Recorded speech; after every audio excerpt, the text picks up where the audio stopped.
Welcome to CFO Chronicles, the secrets behind success. The go-to podcast for fractional CFOs and accounting firm owners who want to attract more high-paying clients and increase their revenue. Hosted by James Donovan from 92 Media. This podcast dives into marketing strategies specifically designed for lead generation and client acquisition. In each episode, you'll hear from industry leaders sharing their success stories and expert tactics to help you sign more lucrative clients and grow your business. Tune in and discover actionable insights to transform your marketing efforts and boost your bottom line. Today, I am joined by Tom Dillon from Frack Finance based in Chicago. Tom, I know we were going back and forth a little bit here before the recording. I'm super excited to dive into your story, hear a little bit more about you, and for the listeners to learn about you as well. So welcome to the show. Thank you. Thank you for having us. It's a pleasure to be here. Awesome.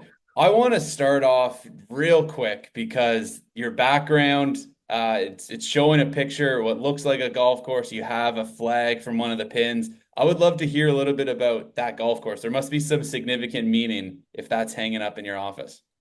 Yeah, so I couldn't, normally I blur that out. I couldn't get the thing to upload on Zoom, but yeah, that's Arcadia Bluffs. It's where I got my first hole-in-one. Okay. And so it's a top public course up in Michigan, right on the bluffs on Lake Michigan, and it's a beautiful course. I would highly recommend it if you can get out there to play that one for sure. Well, congratulations on the hole-in-one. And you mentioned that was where you got your first one. So how many hole-in-ones do you have? Don't have a second. That's just the first. I'm hopeful for a second. That's awesome. Well, hey, hole-in-one. I'm not a great golfer by any stretch, but every time you get up to the par three, it's like, is today the day? Is it going to happen? So it's cool that I know. happened. Isn't that the best feeling, especially heading into the Masters with everything kicking off today? You get that good feeling. That first birdie of the season is coming. So I'm super excited to kick off the season. That's for sure. That's so good. So, Tom, tell me a little bit about how you got into becoming a fractional CFO. Is this something that you knew growing up? You're like, I cannot wait to be older and get into accounting and work with numbers, or like maybe it was. How did you get to where you are now? That is a great question because no one just starts out as a fractional CFO. It's a leadership position that everyone has to build towards. And so everyone has a story, and I guess here's mine. So the original origin story of how the numbers, and then I'll get into more of the career, was I had tripped and fell on success with selling Cutco cutlery and made a bunch of money as an 18-year-old. And I had talked to my dad about what I should do with it. And he said, maybe I'll try to get you a meeting with my wealth manager and he'll sit down with you. And so I sat down with a guy named Chris Crawley, who was at Citibank at the time. And he taught me the rule of 72. And that's if you divide the interest rate into it, tells you how long it'll take for your money to double. And immediately I was hooked. And so I knew I wasn't going to go down any other profession but finance. And so that's what I did. I signed up for a finance degree. And then after school, I went and worked at William Blair, which is the investment banking firm here in Chicago. And from there, I started to quickly realize that there was this entrepreneurial bug that wasn't going to go away. It's this sickness in all of us. I had to do something about it. Yeah, Yeah. And so pretty much in that process, it really became apparent that I was going to go down this path. But I also, being in finance, you're trained to be risk adverse. And so I wanted to de-risk this, a crazy jump out of the plane. And so before kind of doing that, I wanted to make sure that I had some experience in what I called ops chops. Really all we did at, the investment banking firm was you're sitting in the ivory tower, you're pontificating people's business decisions, but you're not really making any of your own. I wasn't hiring, firing, managing people. And so I knew I needed to get that experience if I wanted to be successful. And I had this big idea of, I wanted to change the world. And so before doing that, I went and got some experience. I worked at a private equity backed company as their CFO, and then was promoted to CEO.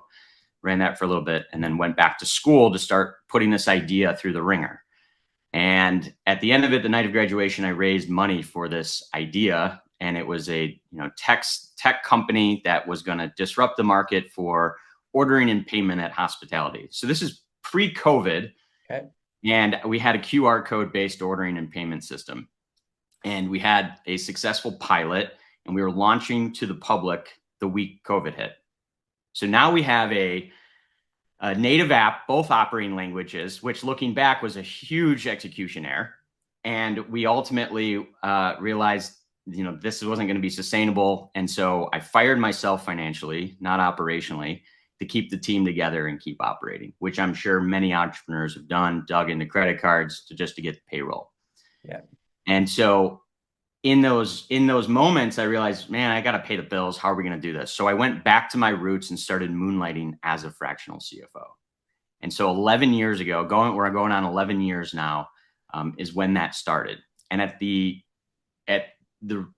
point in time where you come to the realization that you're going to have to swallow this painful, disgusting tasting pill of failure, was the real kind of entrance and commitment into the fractional CFO space. And so it was born out of necessity and then turned into a real passion and love of mine. That's so good. I mean, failure only happens when you quit, though. And it doesn't sound like you've quit. Sounds like you've just kept going and you've adapted and you found a way to make it work. So I wouldn't chalk this up as failure at all. Or maybe I'm missing something, but it seems like things are things are moving. Things are in a good spot. Things are great. Yeah, that's awesome. I appreciate that. Yeah, I think it's only a failure if you don't learn from it. Yep. And so raising capital and being a fiduciary, having that fiduciary duty to your shareholders it's tough. When you're a steward of people's capital, it's a very tough position to be in, and it sucks when things aren't going your way. But it's the reality of most entrepreneurs that do raise venture capital face. Yeah. What do you find is one of the biggest challenges that you're facing in this season right now, or something maybe in the last year that you've faced and you've overcome, where you're like, you can look back and be like, wow, that was really hard, and I'm so happy I pushed through.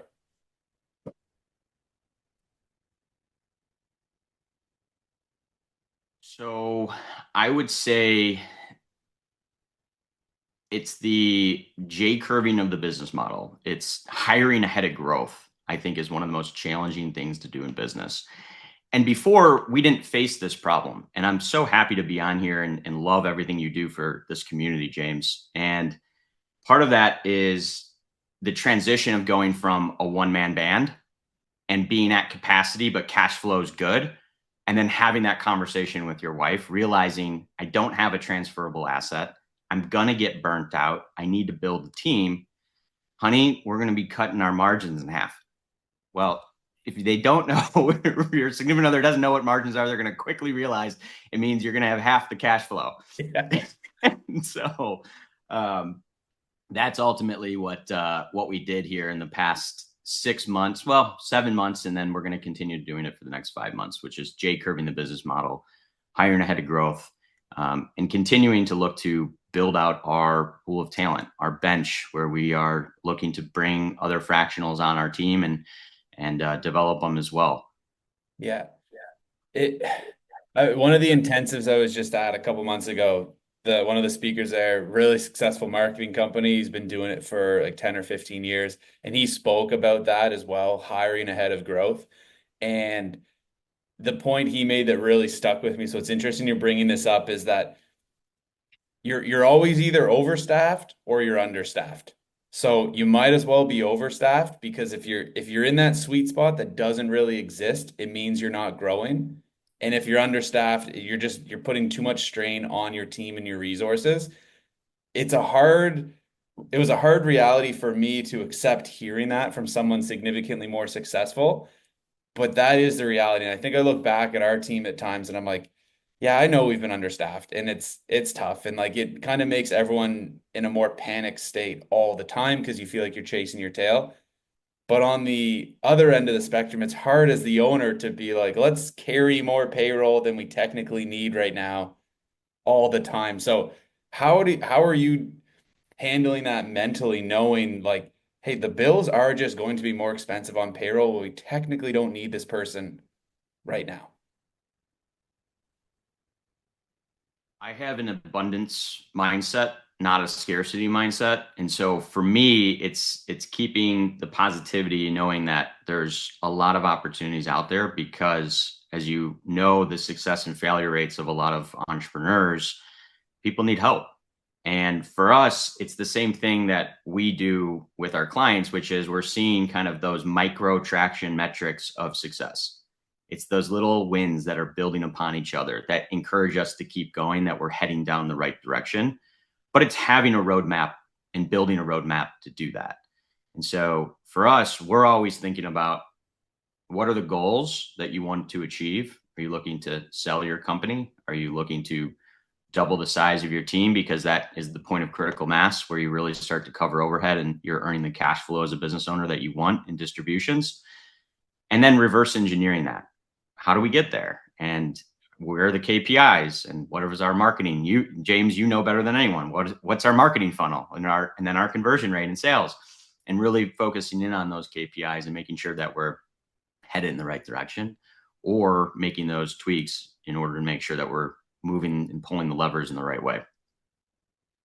I love what you mentioned about the abundance mindset because that is so true. And a mentor of mine in the past, the analogy that was kind of burned into my brain was like the hand and when it's closed. Like you can't grab anything more when your hand is closed. But when you open it up, and it sounds so obvious, but really opening up your hand for that abundance of more can come in and there's more available instead of kind of holding on to every last dollar. Um, so yeah, I really love that you're looking at it that way. The other thing I'll add in here is I don't know where my business would be if I didn't choose to start working with accountants and fractional CFOs because I feel blessed more than other marketing companies in a sense or other business owners that I get to speak to fractional CFOs and accountants and people who are so smart with money and strategic thinking all of the time like to get that insight into the business that I think a lot of people don't have access to without hiring a fractional CFO. So that's been a massive step for me, and I think our business's growth. What are some of the things that you notice when you jump into new clients where they're like you kind of see that penny dropping moment or like their brain just break when you give them some information that might seem so basic to you? 13-week cash flow is a big one. And giving visibility for a business owner to feel comfortable that money's going out, but it's coming back in, and having predictability around that, there's no better peace of mind and clarity. It's very scary to make decisions when it comes to your personal cash in a void. And so that I think is the number one aspect where kind of it's not a light that goes on. It's more of, well, it is. It's more of a light goes on and now I can see. I can actually look and see where we're going and not in the dark.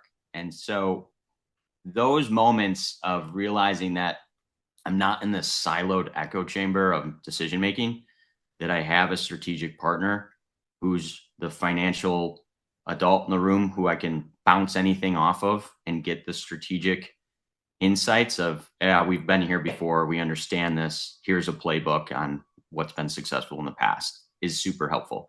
The same thing with you when you talk to people in our community, James. You're like, yep, we've been down this path. I know it works. Let's ride. And so I think it's very similar there. And a lot of times when you ask too about, how do you know if things are going in the right direction? For me personally, we focused a lot on our depth and experience, and we really lean into that and lean into it in a heavy way where we can't service clients in the right way without having that experience. And so continuing to grow our bench and grow our experience with new team members is really how we continue to grow. So having that abundance mindset, hiring ahead of growth allows us to do just that. And so for the clients, it's kind of the same thing. It's really bringing that extra level of experience that they otherwise would not have had on their team. And those moments are wonderful, that they feel like they're making the right decisions and they've got someone in the room who is checking to make sure that financially this is the best and sound decision. I mean, one of the biggest things I've noticed with your industry and the clients we worked with, the conversations we've had, other guests, you guys do such a good job at removing the emotion from all the decision making. And then it just makes it so clear. This is what the data tells us to do.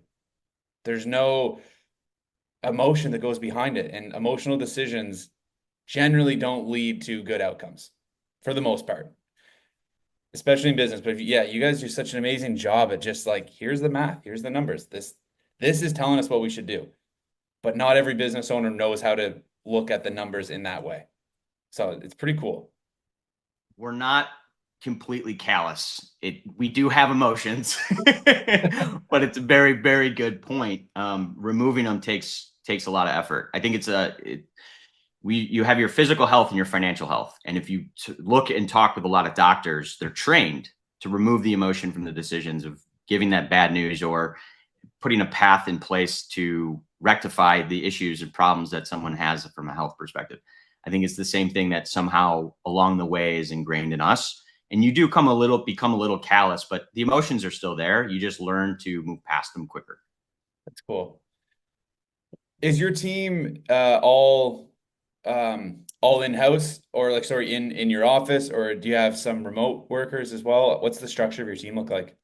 Yeah, so we're mostly remote. We have 3 people here in Chicago, which is incredible. Bringing on a new CFO this week, which was, just a wonderful, the best feeling, helping the clients, growing the team. Those are the most wonderful feelings you can have as an entrepreneur. And so we really have 3 core services we do. If you're buying a business, growing a business, or selling a business. So we really look at the life cycle of the entirety of an SMB owner. And so from that perspective, our team is a little diverse. So we do have the bookkeeping, we do have the forensic accountants that are doing quality of earnings. And then we have our fractional CFOs that are looking at growth. And then obviously M&A from a sell side perspective, if companies are looking to sell their company. So our team's a little diverse. It's not just fractionals. Yeah, that's cool. What's been kind of your success recipe when it comes to hiring talent, or where do you source talent? Do you have any insight you're able to share there? Because I know a lot of other firms out there are also growing, and hiring and finding good talent is tough. So what's been working well for you? We look for people that have been kind of battle tested, in the sense that have either worked with companies that may have been distressed or in hyper growth mode, that they have been, that cash has been a huge focus of theirs. And it's been the success of managing that cash appropriately for capital allocation, resource allocation, that they have a proven track record there. And I think just in terms of talking about it and recruiting in that way, it's led to an extremely strong team. Because if they understand that you get it, and if they've done it before, they want to work with a team that is equally as strong, and that's going to also help add perspective, or if there's an issue, in terms of different aspects. Someone might have not done an M&A deal before, but they've got a client that wants to grow through acquisition for inorganic growth.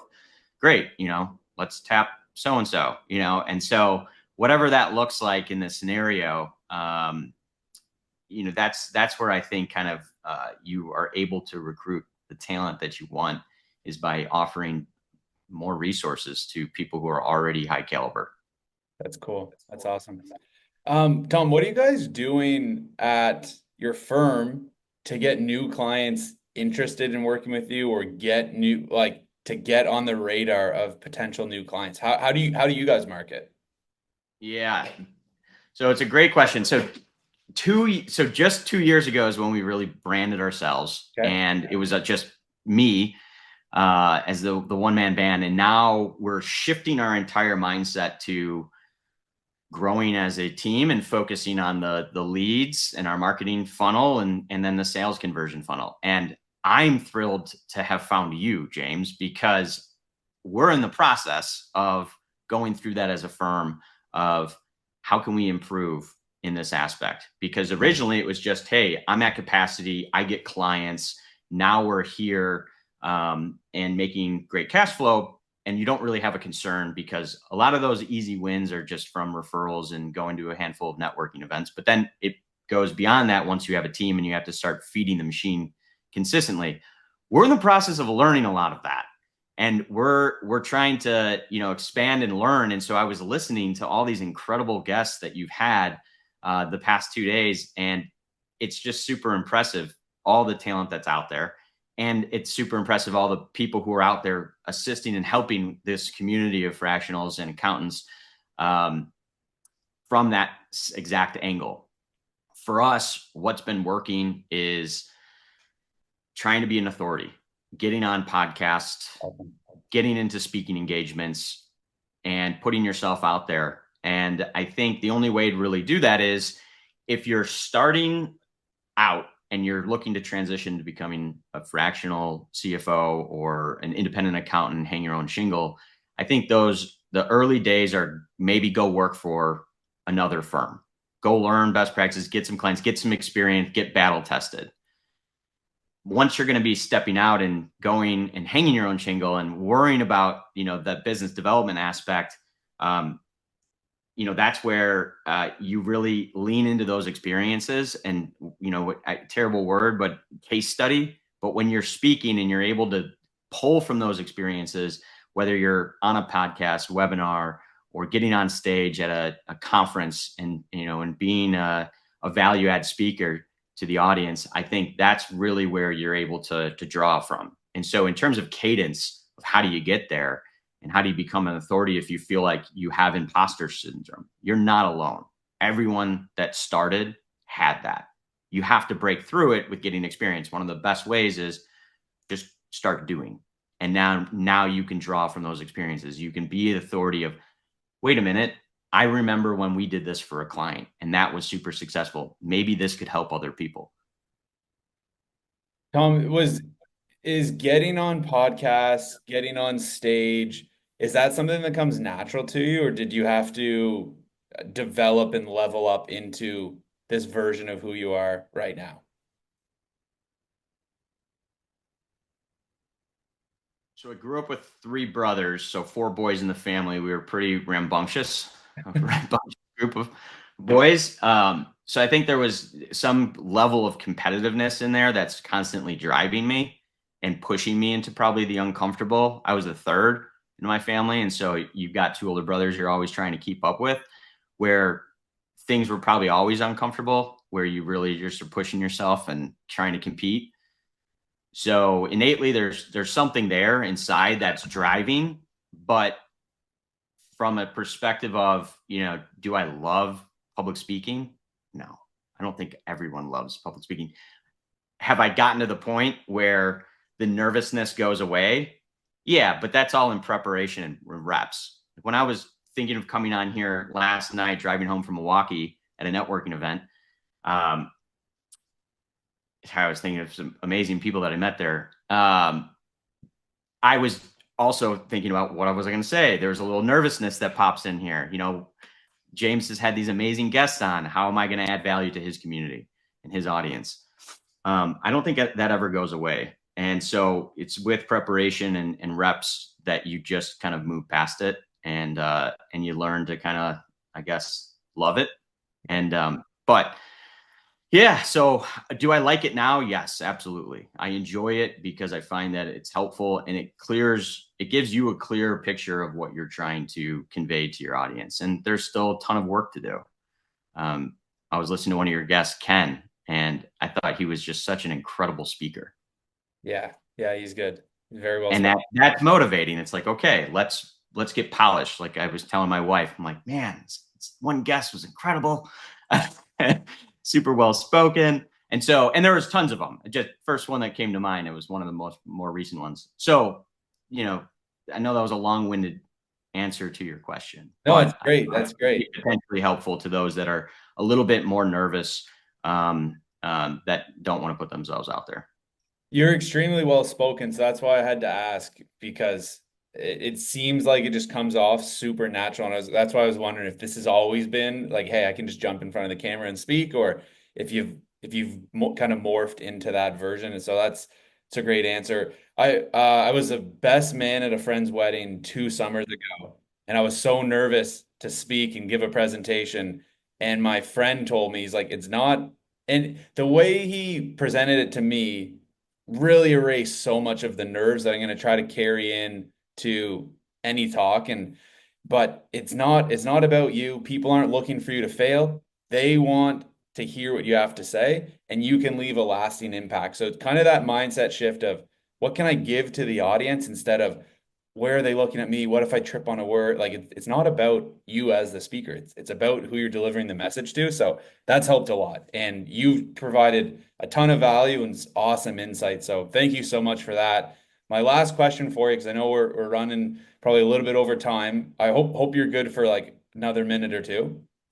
Yes, I'll be a couple minutes late to this call. That's not a problem. Okay. So last question, real quick. What advice would you give to any other entrepreneur out there listening?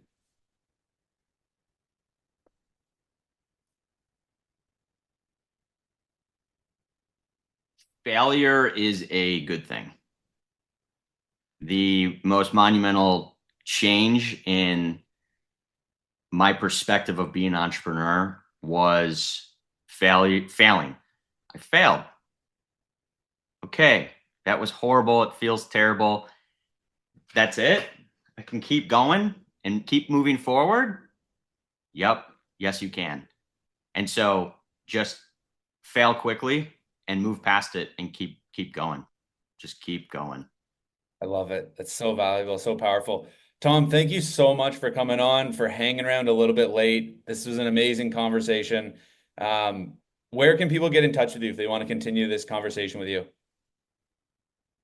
frackfinance.com. That's FRAK finance.com, or tom@frackfinance.com. And then you could follow me on LinkedIn at Tom Dillon, CFA. Perfect. We'll put all of those links in the show notes so people can get in touch. Again, Tom, really appreciate you coming on. Thank you so much. Thank you for having me, and thanks for everything you do for this community. Thanks for tuning in to this episode of CFO Chronicles, the secrets behind success. I hope you found value in today's conversation. As we wrap up, I'd love for you to do 2 things. First, make sure to subscribe to this podcast so you don't miss any future episodes. If you enjoyed today's discussion, please rate and review the show. It helps others discover the insights we share here. Second, if you're ready to take your business to the next level and attract the high-end clients you deserve, head over to accountingleadsnow.com or click the link in the show notes to book your strategy call. It's time to position yourself as the advisor your clients need. And don't forget, you can connect with me on LinkedIn to stay up to date on what's happening in the world of accounting and financial growth. We've got exciting topics coming up, so stay tuned for the next episode of CFO Chronicles. Until then, keep pushing forward. Your growth is just one strategic move away. Thanks for listening to CFO Chronicles, the secrets behind success. We hope today's episode provided valuable strategies to help you attract more high-paying clients. Be sure to subscribe, follow, and share with fellow professionals. Connect with us on LinkedIn and leave a review or comment to join the conversation. Your feedback helps us bring you the best insights in finance and marketing. Until next time, keep striving for success and unlocking your business's potential.